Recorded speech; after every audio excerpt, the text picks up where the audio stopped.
next generation vehicle, which will be probably about half the cost of the 3Y platform. It'll be smaller. Ever since Tesla mentioned the potential for a budget EV in their lineup during Battery Day in 2020, fans and hopefuls have been waiting for news about the production of what is commonly known as the Tesla Model Q. So what is it about the Model Q that's attracting so much attention? And can we expect the Model Q to come in 2023? Let's find out more in today's episode of Tesla Car World. Welcome back to our channel. Before we begin, please show your support by subscribing if you haven't already, and ringing the bell so you won't miss out on any of our interesting videos in the future. Now friends, let's get started with today's content. Tesla hasn't revealed the name of its cheapest electric car, but the media refers to it as the Tesla Model 2 and sometimes even as the Tesla Model Q. Let's first talk about the price of the Model Q. It's literally called the $25,000 car, giving us the obvious starting number for this Model Q price discussion.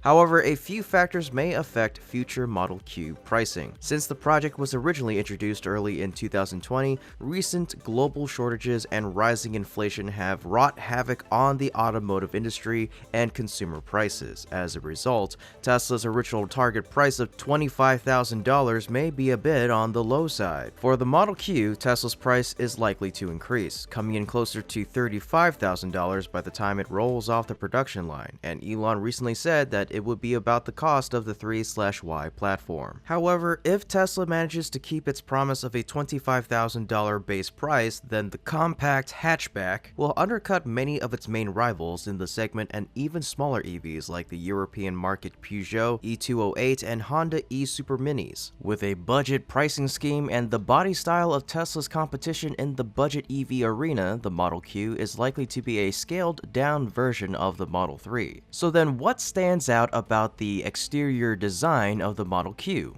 Yeah, I mean, obviously, we're going to take everything we learned from SX, 3Y, Cybertruck, and Semi and pour it into that platform. The new Tesla could adopt an aerodynamic 5-door body style with a couple-style roofline, large diameter wheels, and short overhangs. Various design features from the larger Model 3 and Model Y could find their way into the compact hatchback, like a similar window line, pop-up door handles, a grille-free face, a panoramic sunroof, and LED headlights mounted on the front fenders. This baby Tesla might also inherit a few crossover styling cues that are quite popular with the target group, although those could be reserved for a future SUV sibling if such a thing is in Tesla's plans. The already minimalist construction of Tesla's interiors will likely be even starker in the Model Q. How can this design be possible? Just like the specifications, the design of the Model Q can only be speculated about, but we may have an idea of how it could look. The interior will most likely retain the signature Tesla minimalism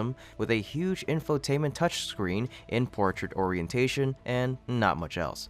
It's also expected to offer plenty of room for the passengers and their luggage, taking advantage of the dedicated EV architecture and the practical two-box silhouette with a short bonnet. Tesla's designers could add the yoke steering wheel and the weird shifting process that debuted in the facelifted Model S and X earlier this year, but since this is an entry-level model with a wider target group, they might opt for something less controversial. Perhaps Tesla will make such an interior reality in the fully autonomous SAE Level 5 Model Q robo-taxis in the second half of the decade. But unlike any other EV, we're talking about a Tesla, so the battery's gotta be good, right? The Tesla Model Q's range is expected to be around 250 to 300 miles, which are estimates based on Tesla's current standards and the range of potential competition. The battery technology likely in sight is an LFP or lithium iron phosphate battery, which is currently being installed in most Model 3s. Some rumors out of China claim that the Model Q would be powered by BYD's Blade batteries,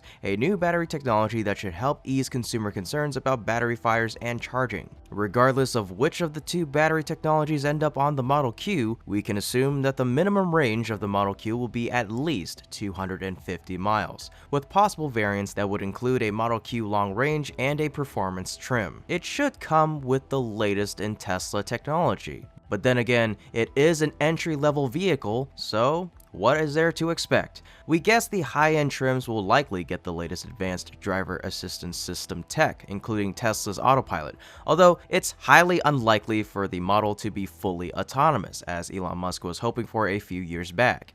Moreover, Tesla's FSD, or full self-driving software, is one of the major factors that the automaker banks on to market their vehicles over the competition, from the Model S down to the lower-priced Model 3. But it seems unlikely that the Model Q would come without FSD capability. So, which factory will this new model be produced at? Tesla's first compact hatchback will likely be produced at the Shanghai Gigafactory in China for both the local and global markets. However, there are reports stating that Tesla could also produce it at its new Tesla Gigafactory in Mexico for the European market, or in the US for North America.